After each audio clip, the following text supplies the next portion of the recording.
Nah, kita akan melihat lebih lanjut Bapak Ibu yang dikasih oleh Tuhan Yesus Kristus. Apa sih yang menjadi visi, misi, tujuan pelayanan Yesus kepada manusia? Sehingga dia perlu datang ke dunia ini. Atau dalam bahasa lain, apa yang menjadi visi, misi, dan tujuan?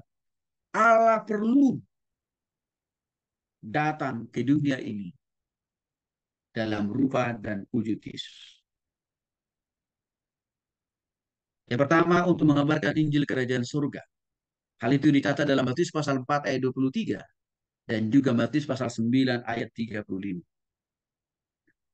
Jadi turunnya Allah ke dunia ini lewat Yesus. Dia memberitakan kepada semua orang bahwa akulah Tuhan yang kalian cari. Akulah Tuhan yang kalian sembah.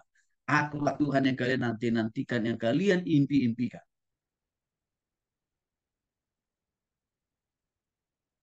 Dan juga, waktu Yesus ada di dunia ini selama 33 tahun lebih, dia selalu memberitakan Injil, dia selalu memberitakan tentang kehidupan di kemudian hari, yaitu bicara tentang kehidupan di surga.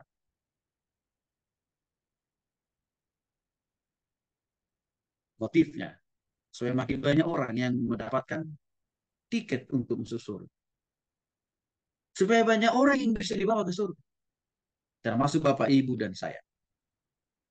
Jadi andaikan Yesus, andaikan Tuhan nggak pernah datang ke dunia ini dalam wujud Yesus, maka kita tidak akan pernah tahu bagaimana caranya masuk surga. Bagaimana prosesnya masuk ke dalam kerajaan surga, kita tidak akan pernah tahu. Maka untuk itulah Allah perlu datang ke dunia ini lewat Yesus. Supaya kita tahu. Dan ini sangat menguntungkan bagi kita, Bapak. Tujuan yang kedua adalah supaya melalui pelayanan Yesus. Sejak umur sekitar 30 tahun, Yesus konsisten melakukan misi dan tugasnya sebagai Allah dan juga sebagai Tuhan. Tidak lain, tidak bukan. Membawa sebanyak mungkin orang untuk bertobat kepada dia, percaya kepada dia, karena hanya melalui pertobatan dan percaya kepada dia lah orang bisa mendapatkan kehidupan yang pasti di surga, tapi juga mendapatkan jaminan penyertaan dan pemeliharaan Tuhan itu sendiri waktu dia ada di dunia. Tujuan yang ketiga adalah semua pesan, semua berita, semua pengajaran, semua khotbah yang diajarkan oleh Yesus itu selalu mendorong, selalu mendesak, dan selalu mengingatkan semua orang bahwa kerajaan surga itu sudah semakin dekat. Bahwa kedatangannya itu sudah makin dekat. Maka untuk itu dia selalu mengatakan, bertobatlah. Sebab kerajaan surga sudah dekat. Hal itu dicatat dalam Matius pasal 4 ayat 17 dan juga Markus pasal 1 ayat 14 sampai 15.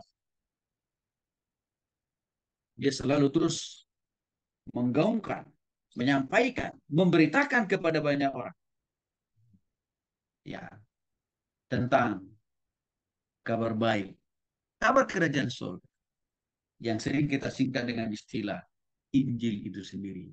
Atau dalam bahasa lain, Injil itu sama dengan kabar baik.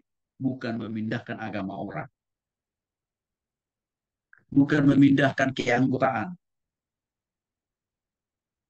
Ya, gereja. Seseorang dari gereja A pindah menjadi anggota gereja B. Itu bukan Injil namanya. Bukan.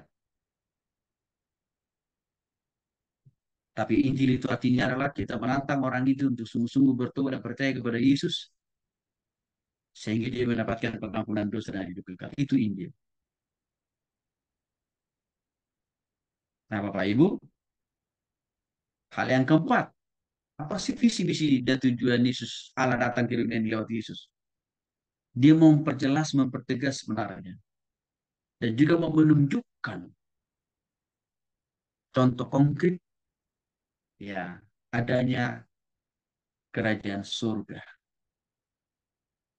Dan di samping itu, kehadiran Allah itu ke dunia ini lewat Yesus adalah mau mengajarkan bagaimana caranya masuk surga dengan singkat dan cepat. Tidak lain tidak bukan. Hanya melalui lewat dia. Jadi Bapak Ibu dikasih oleh Yesus Kristus. Sekali lagi, andaikan Allah tidak pernah datang ke dunia ini dalam rupa dan wujud Yesus, maka kita akan mencari-cari cara sendiri, jalan sendiri, metode sendiri untuk masuk surga dan juga untuk mendapatkan pengampunan dosa. Persis seperti yang dilakukan oleh saudara kita agama lain. Saya yakin banget kita akan memakai pola itu. Termasuk juga di dalamnya misalkan pergi ke dukun,